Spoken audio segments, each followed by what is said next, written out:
9 Johnny Carson guests who had no filter. The Tonight Show with Johnny Carson wasn't just television, it was America's nightly ritual. For 30 years, Carson invited celebrities into our living rooms for seemingly casual conversations that were actually carefully orchestrated performances. The jokes were vetted, the stories rehearsed, and the boundaries clearly marked. But some guests didn't get the memo. In an era of 3 networks and strict broadcast standards, these loose cannons turned Carson's controlled environment into live wire television. They ignored the rules, trampled taboos, and left Johnny, television's unflappable master of ceremonies, visibly rattled as he struggled to steer conversations back to safer waters. Johnny prided himself on preparation, explains former Tonight Show writer Raymond Williams. He knew exactly where interviews were supposed to go, but when certain guests hit that couch, all bets were off. You'd see that panic in his eyes, that split-second calculation of, how do I save this without killing the energy? These unfiltered moments weren't just entertaining, they were revolutionary. In an era when television maintained rigid standards about what could be discussed, these boundary-breaking guests forced America to confront topics usually confined to whispers: sex, addiction, politics, race, and the messy realities of life that typical TV pretended didn't exist. Carson's genius was knowing when to let them run and when to reel them in, notes television historian Margaret Collins. He understood that these unscripted, uncomfortable moments were often the most electric television, even if they gave NBC executives heart palpitations. Today we're revisiting 9 Johnny Carson guests who refused to play by the rules, the filter-free forces of nature who turned The Tonight Show into unpredictable, occasionally uncomfortable, but always unforgettable television. Their unfiltered appearances didn't just entertain, they helped transform American culture one late-night shock at a time. Yes, I remember the date of that one. I know when that was. The chaotic diva, Shelley Winters. Shelley Winters began her Tonight Show appearances as just another Hollywood star promoting her latest projects. She ended them as television's most gloriously unhinged regular guest, a one-woman chaos machine who treated Carson's couch like her personal confessional booth. Winters was a Carson favorite turned chaos agent, explains television historian Michael Barnes. She appeared on The Tonight Show dozens of times over the years, evolving from typical celebrity guest to someone production staff approached with a mixture of excitement and terror. You never knew which Shelley would show up, the Academy Award-winning actress or the filter-free provocateur ready to detonate on live television. Her most notorious appearance involved fellow guest Oliver Reed, the hard-drinking British actor known for his own unpredictable behavior. What viewers at home didn't see was Winters throwing a glass of water in Reed's face during a commercial break after he allegedly made derogatory comments about her weight. She threw water on Oliver Reed during an off-camera feud. Barnes continues, when they returned from commercial, viewers could see Reed was suddenly wet. Carson looked stunned, and Winters sat there with zero remorse. It created one of those electric television moments where the audience could feel something major had happened but couldn't quite see what, the television equivalent of hearing a crash in another room. This wasn't isolated behavior. Winters routinely interrupted other guests, talked over Carson, and once famously told him to shut up mid-interview when he tried steering her away from a particularly explicit anecdote about a former lover. Rather than being banned, these outbursts made her more valuable to the show, a guaranteed wild card who delivered unpredictability in an otherwise tightly formatted program. Winters talked openly about sex, booze, and being blacklisted, notes Barnes. In an era when most celebrities maintained carefully sanitized public personas, Winters discussed her romantic encounters, drinking habits, and experience being blacklisted during the McCarthy era with shocking candor. She turned The Tonight Show into a platform for raw personal disclosure decades before that became common on television. What made Winters particularly significant wasn't just her willingness to break taboos, but her status as a serious actress who had won Oscars and worked with the industry's greatest directors. Unlike pure provocateurs, Winters brought legitimate artistic credentials to her chaotic appearances, creating a dissonance between her professional accomplishments and her boundary-shattering talk show behavior. She treated The Tonight Show like group therapy, loud, personal, and zero shame. This approach repeatedly tested Carson's famous unflappability. While he could handle almost any curveball with wit and grace, Winters occasionally managed to visibly fluster him, creating moments where America could see the controlled host briefly lose his grip on the proceedings. Winters' approach to television appearances revolutionized the talk show format, helping transform it from scripted promotion to unpredictable revelation. Her willingness to discuss topics most celebrities avoided, aging, body image, sexuality, politics, and personal failures, helped establish the more confessional, authentic celebrity culture that eventually became standard across media platforms. Behind her chaotic persona lay genuine courage in addressing issues that television typically sanitized, particularly regarding a woman's experience in Hollywood. Decades before the Me Too movement, Winters openly discussed the casting couch, gender discrimination, and the brutal standards imposed on actresses, using humor and outrageous behavior to deliver serious messages that might otherwise have been censored. The Drunken Terror, Oliver Reed. Oliver Reed brought something to American television that audiences rarely saw in the carefully managed network environment of the 1970s. Genuine, unvarnished danger. The British actor, known for powerful performances in films like Oliver and Women in Love, appeared on The Tonight Show as a barely contained explosive device that Carson attempted to defuse while simultaneously exploiting its entertainment value. Reed appeared visibly drunk, slurred through answers, and reportedly made rude comments about Shelley Winters, notes celebrity biographer Thomas Henderson. His appearance represented a particularly raw version of the British bad boy persona that fascinated American audiences. The unfiltered star who refused to adopt the polished, publicity-friendly approach expected on U.S. television. Reed's confrontation with Winters became one of The Tonight Show's most notorious unaired moments, with the aftermath visible to viewers returning from commercial. While the water-throwing incident occurred off-camera, the tension between the two volatile personalities created a palpable discomfort that Carson struggled to manage while keeping the show moving forward. After their clash, neither was booked on the same night again, Henderson explains. This represented one of the rare instances where The Tonight Show's bookers had to implement a conflict avoidance strategy similar to those used for feuding musicians or politicians. Reed and Winters were both valuable for their unpredictability, but together they created a combustible mix that threatened to overwhelm even Carson's legendary ability to control his show. Reed's appearance stood out for its contrast with the typically polished American celebrities who dominated late-night television. While U.S. stars generally arrived sober, prepared, and media-trained, Reed brought an unfiltered British frankness combined with his notorious drinking habits, creating television that felt dangerous in ways American audiences rarely experienced. He came in swinging, with or without a drink. This observation captures Reed's fundamental approach to television appearances: confrontational, uninhibited, and deliberately provocative, regardless of his blood alcohol content. Even when relatively sober, Reed approached interviews as opportunities for authentic self-expression rather than promotion, discussing his controversial views on women, American culture, and the acting profession with refreshing if sometimes offensive candor. What made Reed particularly challenging for Carson was his unpredictability combined with genuine intelligence and wit. Unlike guests whose unfiltered moments stemmed from simple impropriety, Reed brought articulate, deliberate provocation, choosing to break American television conventions with clear awareness rather than through ignorance or carelessness.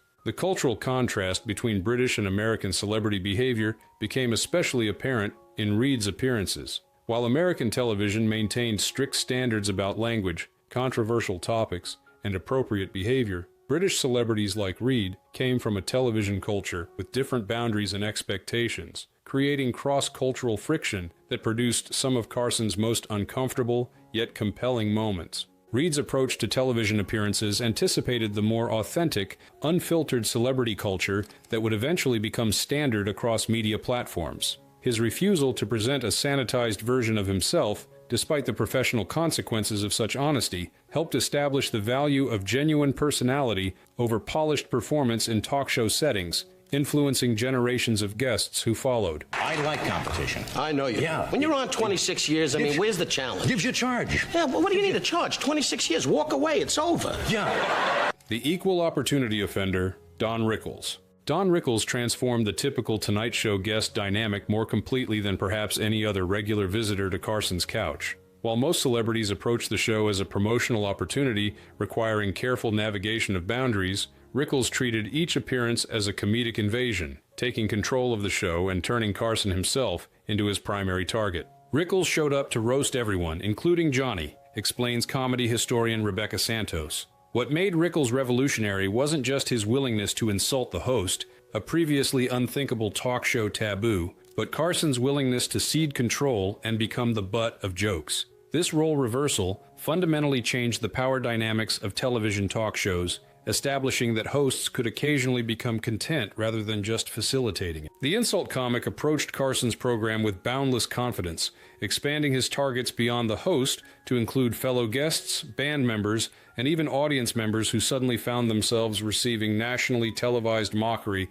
based on their appearance or reactions. He called Frank Sinatra a hoodlum with a tuxedo and mocked audience members' appearances live, Santos continues. What made these potentially offensive jokes work was Rickles' equal opportunity approach. No one was exempt, regardless of status or power. This democratic approach to mockery established an understanding that his insults were performance rather than genuine attacks, creating a safe context for boundary-pushing humor. Rickles' most legendary Carson moment came when he completely hijacked the show after Carson accidentally broke his cigarette box. What began as a typical guest segment transformed into Rickles taking control of the program, walking around the set, commandeering the camera, and turning Carson into a helpless spectator on his own show. Once he stole Carson's mic and roasted the band leader, notes Santos, this complete disregard for television protocol, where guests remained seated on the couch and hosts maintained control of the microphone, demonstrated Rickles' unique status. No other guest would have dared take such liberties, but Rickles had established a special relationship with Carson that allowed him to temporarily overthrow the king of late night without consequence. What made Rickles particularly significant wasn't just his willingness to insult Carson, but the host's evident delight in these role reversals. Carson's genuine laughter during Rickles' attacks, including his famous catchphrase, "You hockey puck," signaled to viewers that these boundary violations were welcome, establishing a meta-comedy about talk show conventions themselves. There was no filter, just flames. This observation captures the essential Rickles approach. Unfiltered commentary delivered with such speed and confidence that targets had no choice but to surrender to the comedic onslaught. His rapid-fire delivery prevented recovery between jokes, creating a sustained comedic attack that left even the typically unflappable Carson struggling to maintain composure. Rickles' Tonight Show appearances helped establish a more complex understanding of acceptable television behavior, demonstrating that apparent rudeness could actually represent a sophisticated form of entertainment when delivered with clear comedic intent and received with appropriate understanding. This distinction between genuine insults and performed mockery expanded the boundaries of permissible television discourse. The Rickles-Carson dynamic represented one of television's most productive creative partnerships, with each man understanding exactly how their contrasting personas created maximum entertainment value. Carson's controlled Midwestern politeness made the perfect foil for Rickles' boundary-smashing aggression, creating a comedy of contrasts that delighted audiences precisely because it violated expected talk show behavior.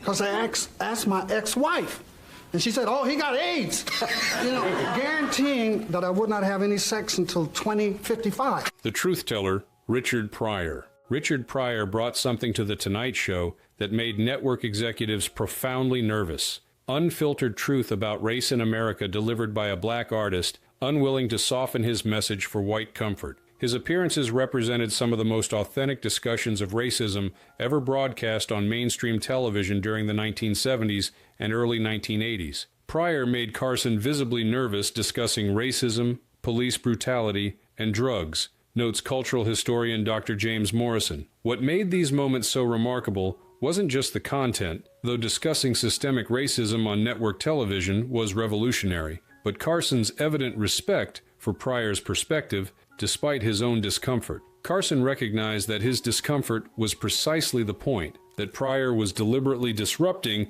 the comfortable white perspective that dominated television. Unlike many black performers who adopted more palatable personas for white television audiences, Pryor brought his uncompromising perspective to The Tonight Show, refusing to dilute his observations about American racial dynamics even in this mainstream context. This authentic approach created palpable tension that Carson understood was valuable precisely because of its disruptive power. Carson knew Pryor couldn't be tamed, and that's why he kept bringing him back, Morrison continues. Rather than seeking a sanitized version of Pryor that would fit comfortably within television conventions, Carson recognized that the comedian's value lay in his willingness to violate those conventions, to speak truth that was typically excluded from network television, regardless of the discomfort it might cause. What made Pryor's appearances particularly significant was how they forced white audiences to confront perspectives they could otherwise avoid. While viewers could choose not to attend Pryor's concerts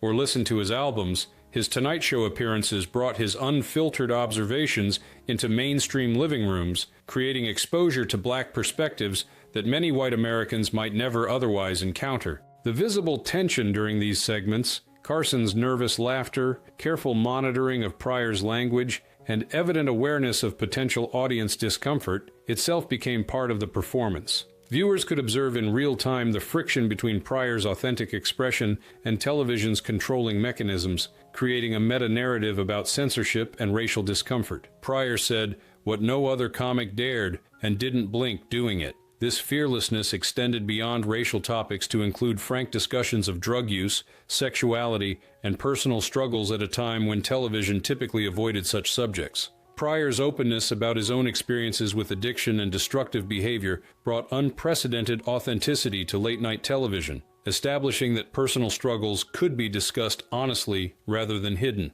Carson's willingness to provide platform for Pryor's unfiltered perspective represented one of the host's most significant contributions to American cultural dialogue. Rather than seeking only safe, uncontroversial entertainment, Carson recognized the value of occasionally uncomfortable truth-telling, using his cultural capital to legitimize voices that might otherwise have remained marginalized in mainstream media. Pryor's Tonight Show appearances helped establish a template for how authentic racial dialogue could function on television, demonstrating that honest, unfiltered perspectives, even when challenging to white audiences, could create compelling viewing that expanded rather than diminished the medium's relevance. This approach influenced generations of performers who followed, particularly comics who used humor to deliver social commentary. The contrast between Pryor's Tonight Show appearances and most television discourse about race during this period reveals how revolutionary his approach truly was. At a time when network television largely avoided authentic discussion of racism, presented heavily sanitized versions of black experience,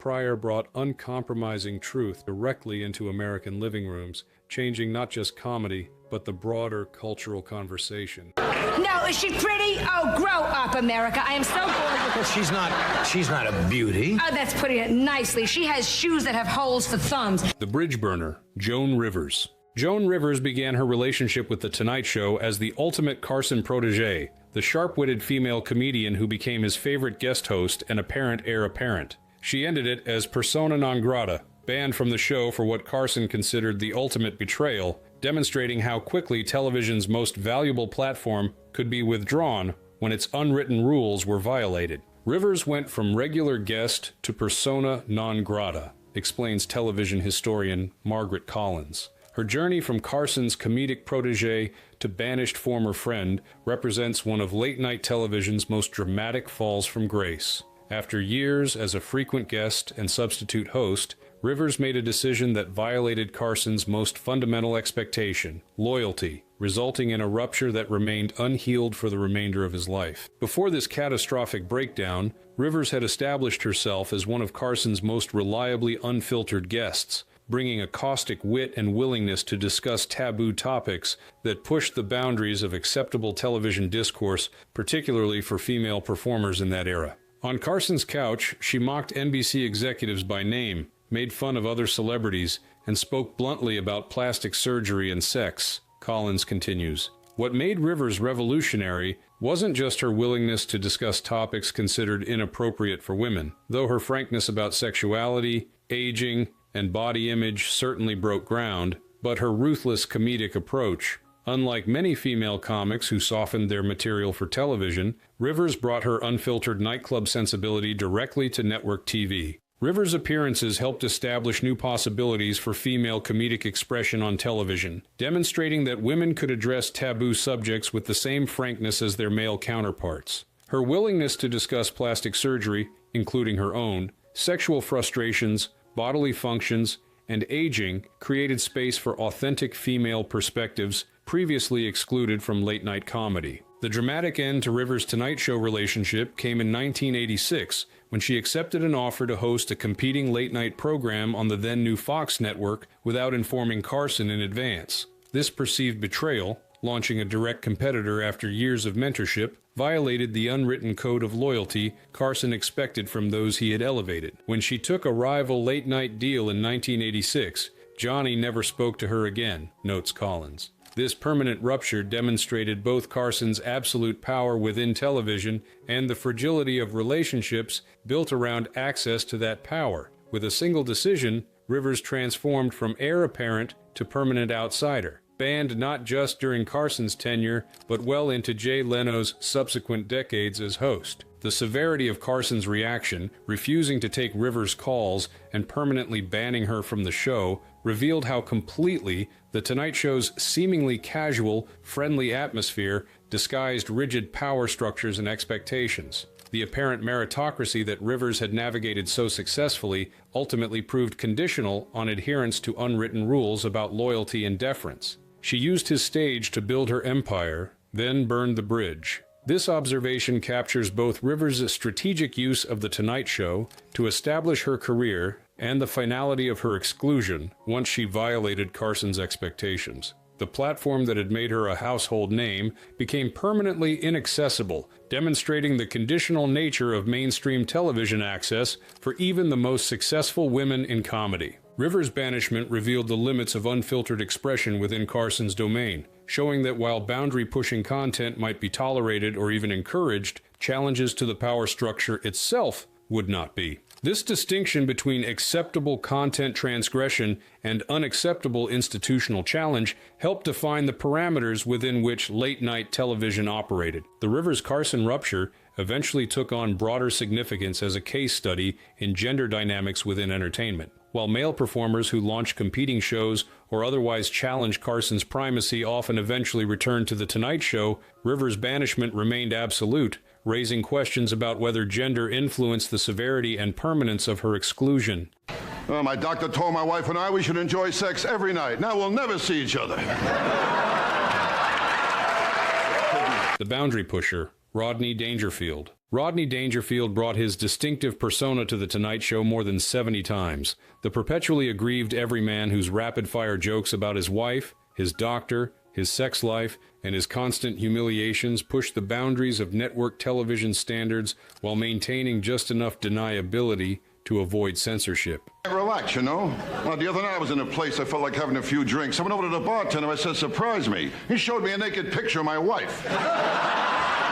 Dangerfield was a regular guest who never stayed clean for long, notes comedy historian Michael Barnes. What made him particularly valuable to Carson was his ability to deliver edgy material that skirted network standards without explicitly violating them. Through strategic word choice, expert timing, and his trademark delivery style, Dangerfield could suggest risque content while maintaining just enough plausible deniability to prevent network intervention. Unlike many comedians who softened their material for television appearances, Dangerfield brought essentially the same sensibility to Carson's couch that he delivered in nightclubs and Las Vegas showrooms. This authentic approach helped transform The Tonight Show from a tightly controlled environment to a space where comedians could bring more of their unfiltered perspective to network television. He made jokes about his sex life, his wife, his doctor, all borderline TV legal, Barnes continues. Dangerfield perfected the technique of implied adult content, setting up situations that audiences could mentally complete with inappropriate punchlines, while he technically remained within broadcast standards. I mean, my wife, there's always something. Our anniversary, I took her to dinner, I made a toast to the best woman a man ever had. The waiter joined me. This sophisticated approach to boundary pushing allowed him to discuss subjects typically excluded from network television without triggering censorship. Dangerfield's trademark self-deprecation created a protective context for potentially controversial material. By making himself the butt of jokes, about sexual inadequacy, medical problems, and marital disappointment, he transformed potentially offensive topics into more acceptable self-mockery. This technique established a template for how comedians could address sensitive subjects while minimizing network resistance. His rapid-fire delivery served both comedic and practical purposes, overwhelming censors with so many jokes in quick succession that borderline material often slipped through before it could be evaluated. By the time standards and practices might identify a potential issue, Dangerfield had already moved on to 3 more jokes, creating a perpetual motion that frustrated attempted containment. He once said, "My doctor told me I had 6 months to live. I couldn't pay the bill, so he gave me 6 more." This representative joke demonstrates Dangerfield's technique, combining medical concerns, financial troubles, and implied corruption into a single punchline that addressed typically avoided subjects while remaining technically broadcast appropriate through clever construction. What made Dangerfield particularly effective on The Tonight Show was his ability to create a distinctive energy that transformed Carson from host to audience member. Unlike many guests who relied on Carson's questions and guidance, Dangerfield essentially performed monologues, with Carson willingly surrendering control to watch the comedian work. This role reversal helped establish that certain guests could temporarily take command of the show rather than merely participating in its standard format. You never knew what he'd say, only that it wouldn't be filtered. This unpredictability within controlled parameters made Dangerfield an ideal television guest, sufficiently spontaneous to create excitement while experienced enough to avoid truly disastrous transgressions. His appearances helped establish the value of apparent spontaneity in talk show contexts,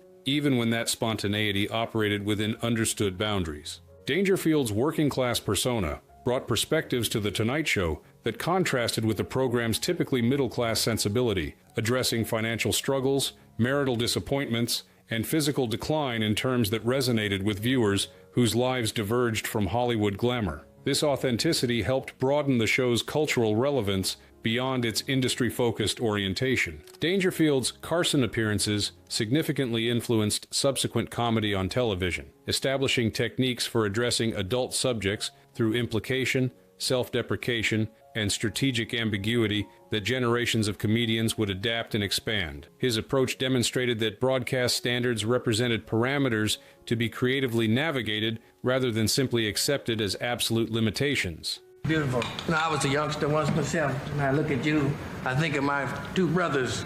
See, I'm one of triplets. Did you folks know that? The nightclub rawness. Red Fox. Red Fox brought something to The Tonight Show that made network executives deeply uncomfortable: the authentic sensibility of black nightclub comedy that had developed specifically outside white oversight and approval. His appearances represented a relatively unfiltered glimpse of a comedic tradition that had evolved precisely because it could address topics and perspectives excluded from mainstream entertainment. Fox brought his nightclub act edge into prime time, explains cultural historian Dr. Robert Thompson. What made his Tonight Show appearances so significant wasn't just that they pushed content boundaries, though they certainly did, but that they introduced mainstream television audiences to a distinctly black comedic tradition that had developed in venues like the Chitlin Circuit, precisely because mainstream entertainment excluded authentic black expression. Before achieving television fame through Sanford and Son, Fox had established himself as one of the country's most successful blue comedians, releasing albums with explicit sexual and scatological content that sold millions despite receiving no radio play or mainstream promotion. This background in unrestricted adult comedy informed his approach to television appearances, even as he navigated broadcast limitations. Carson often held his breath when Fox came on, unsure what would slip, Thompson continues. This tension became part of the viewing experience, with audiences watching both Fox's performance and Carson's reactions, the nervous laughter, occasional winces, and evident awareness that his guest might at any moment say something that would trigger network censors and create genuine broadcast issues. What made Fox particularly challenging for television was his expertise at implication, developing techniques to suggest explicit content through strategic pauses, facial expressions, and coded language that audiences would understand while standards and practices might miss. This sophisticated approach to circumventing censorship had evolved through decades of navigating white oversight in segregated entertainment venues. He made veiled drug and sex jokes way before it was allowed, notes Thompson. Fox could describe situations that clearly involved sexuality or substance use without using specific terminology that would trigger automatic censorship. This technique of implied content, letting audiences fill in explicit details mentally rather than stating them directly, helped expand the boundaries of permissible television discourse. Unlike younger comedians who might accidentally transgress boundaries through inexperience, Fox brought decades of professional experience to his boundary pushing, knowing exactly how far he could go without creating insurmountable problems. This calculated approach to testing limits reflected the sophisticated understanding of white expectations and reactions that black performers had developed through necessity in navigating racist entertainment structures. Fox's appearances helped introduce white television audiences to aspects of black culture and perspective that had previously been excluded from mainstream media. His references to relationships, family dynamics, and everyday experiences reflected realities rarely acknowledged in the whitewashed television landscape of the period, bringing authentic cultural expression to a medium that typically sanitized or caricatured blackness. He didn't push boundaries, he blew past them laughing. This observation captures Fox's distinctive approach, not cautiously testing limits, but confidently exceeding them with the expertise of someone who had spent decades perfecting the art of saying the unsayable in contexts with even greater restrictions than network television. His confidence in navigating these boundaries made his Tonight Show appearances particularly effective at expanding permissible content. Fox's Carson appearances created a template for how authentic cultural expression could function within network constraints, demonstrating that distinctive voices could maintain their essential character while adapting to broadcast requirements. This model influenced generations of performers from marginalized communities seeking to bring authentic perspectives to mainstream platforms without complete assimilation to dominant standards. The contrast between Fox's Tonight Show appearances and his concurrent starring role on Sanford and Son revealed the different standards applied to talk shows versus scripted programming, with the latter maintaining stricter content limitations while talk formats allowed more spontaneity and thus more potential boundary pushing. Fox navigated both contexts with expert understanding of their different possibilities and limitations. Feet hurt so bad. The other day I soaked them in Ivy. The feminist shock, Phyllis Diller. Phyllis Diller brought revolutionary content to The Tonight Show disguised in the comfortable packaging of self-deprecating housewife comedy. Behind her distinctive cackle and deliberately outrageous appearance lay sophisticated commentary on gender, sexuality, and aging that expanded the boundaries of acceptable female expression on television decades before such candor became common. Diller talked openly about plastic surgery, aging, and bad sex in an era where women weren't allowed to, explains feminist media scholar Dr. Sarah Jenkins. What made her approach particularly effective was how she smuggled genuinely subversive content into ostensibly traditional packaging. By presenting herself as a ridiculous figure with her wild hair, eccentric clothing, and exaggerated makeup, she created a context where audiences would accept commentary from her that would have been rejected from a more conventional female performer. Unlike male comedians whose boundary pushing was expected and accommodated, Diller had to navigate the much stricter expectations imposed on women in television. Her strategy involved creating a character so outlandish that she established distance between herself and her material, allowing her to address topics typically forbidden to female performers by presenting them through an obviously constructed persona. She cracked jokes about her ex-husband's anatomy on live air, Jenkins continues. Diller developed coded language and strategic euphemisms to discuss sexuality from a female perspective at a time when network standards explicitly restricted such content. Her fictional husband, Fang, became the vehicle for commentary about male inadequacy, sexual disappointment, and marital power dynamics that would have been censored if presented more directly. What made Diller's Carson appearances particularly significant was how they helped establish that women could address topics previously restricted to male comedians. By developing techniques to discuss aging, bodily functions, sexual frustration, and physical appearance from an explicitly female perspective, she created pathways for more authentic women's experiences to enter mainstream entertainment. Diller's strategic self-deprecation served as both comedic technique and protective coverage for potentially controversial material. By making herself the apparent target of jokes about appearance, aging, and desirability, she created space to address these subjects while minimizing potential backlash, a sophisticated approach to expanding permissible discourse while maintaining sufficient deniability to avoid censorship. She was a pioneer, and she didn't whisper while breaking barriers. This directness distinguished Diller from contemporaries who might address similar topics through innuendo or implication. While maintaining technical compliance with broadcast standards, Diller brought unprecedented frankness to women's experiences on television, addressing subjects that most female performers wouldn't touch and most male comedians couldn't authentically address.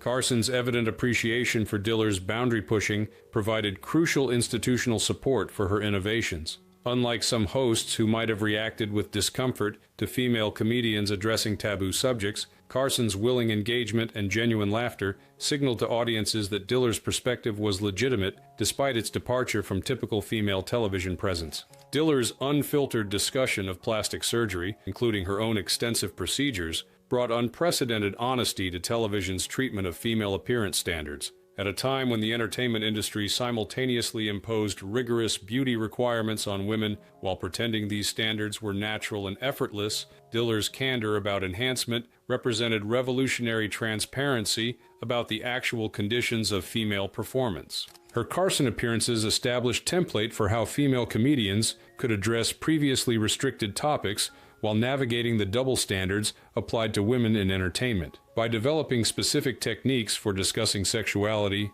bodily functions, and appearance from a female perspective without triggering automatic censorship, Diller created pathways that subsequent generations of women comics would expand and develop. The contrast between Diller's public reception and the treatment of younger, conventionally attractive female comedians who address similar material reveals how her strategic self-presentation created protection for boundary-pushing content. By positioning herself as a cartoon rather than a threatening sexual presence, Diller could address topics that would have been censored if presented by women whose appearance aligned more closely with conventional desirability. But I don't want to, The unexpected wild card, Bob Uecker. Bob Uecker represented one of The Tonight Show's most unexpected, unfiltered voices. The former professional baseball player whose self-deprecating humor about his mediocre athletic career evolved into boundary-pushing comedy that frequently left Carson struggling to maintain composure and standards and practices, scrambling to catch up with his unexpectedly edgy material. Uecker was a baseball player turned comic guest, explains sports media analyst Thomas Henderson. What made him particularly valuable to Carson was the contrast between his conventional appearance and surprising comedic sensibility. Audiences expected typical jock banter about sports achievements, but instead received sophisticated, often risque humor that caught censors off guard precisely because it came from someone they hadn't identified as a potential boundary pusher. Unlike celebrities from entertainment backgrounds who understood television's content restrictions, Uecker approached The Tonight Show with the unfiltered sensibility developed in baseball clubhouses, environments notorious for raw humor, explicit language, and complete absence of content standards. This authentic perspective brought freshness to the program precisely because it operated outside normal entertainment industry socialization. Uecker was known for wild stories, accidental profanity, and live audience howling fits. Henderson continues, "What made these moments particularly effective was their apparent spontaneity, the sense that Uecker wasn't deliberately pushing boundaries, but simply sharing authentic experiences without the self-censorship typically applied by media-trained celebrities. This created both comedy and occasional panic as Carson attempted to channel Uecker's unfiltered energy without allowing explicit content to reach broadcast. What distinguished Uecker from more deliberately provocative guests was his apparent innocence, the way his boundary crossing seemed to result from enthusiasm rather than calculation. This quality created a different dynamic with audiences, who responded to his apparent authenticity with particular warmth while forgiving occasional transgressions that might have seemed calculated coming from entertainment professionals. His storytelling approach frequently involved beginning with seemingly innocent baseball anecdotes that unexpectedly evolved into adult content before Carson could redirect the conversation. This technique of narrative misdirection, starting in safe territory before veering into potentially problematic content, created some of The Tonight Show's most unpredictable moments, with both audience and host unsure where any given story might ultimately lead. Carson once said, "You can't script Bob, just let him go." This observation captures the host's recognition that Euchre's value lay precisely in his unpredictability, that attempting to contain or over-prepare him would diminish the spontaneous quality that made his appearances distinctive. This approach represented a calculated risk that occasionally resulted in content-pushing broadcast boundaries, but consistently delivered genuine, unfiltered entertainment. Yecker's Carson appearances helped establish that authentic voices from outside traditional entertainment could bring valuable perspective to television, that figures from sports, business, or other fields might deliver commentary and humor that entertainment professionals, trained to navigate television's expectations, could never provide. This recognition helped diversify the perspectives included in mainstream media. The contrast between Euchre's unpolished authenticity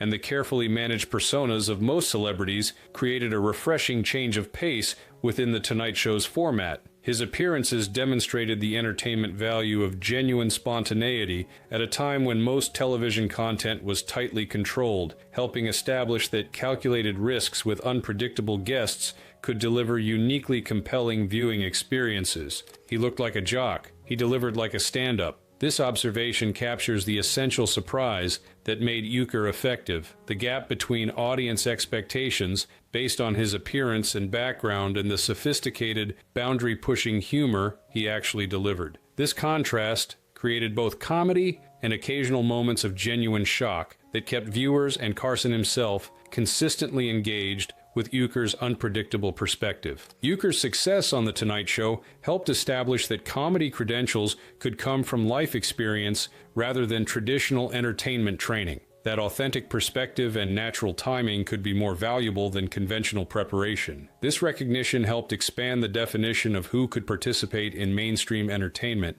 beyond those with formal industry backgrounds.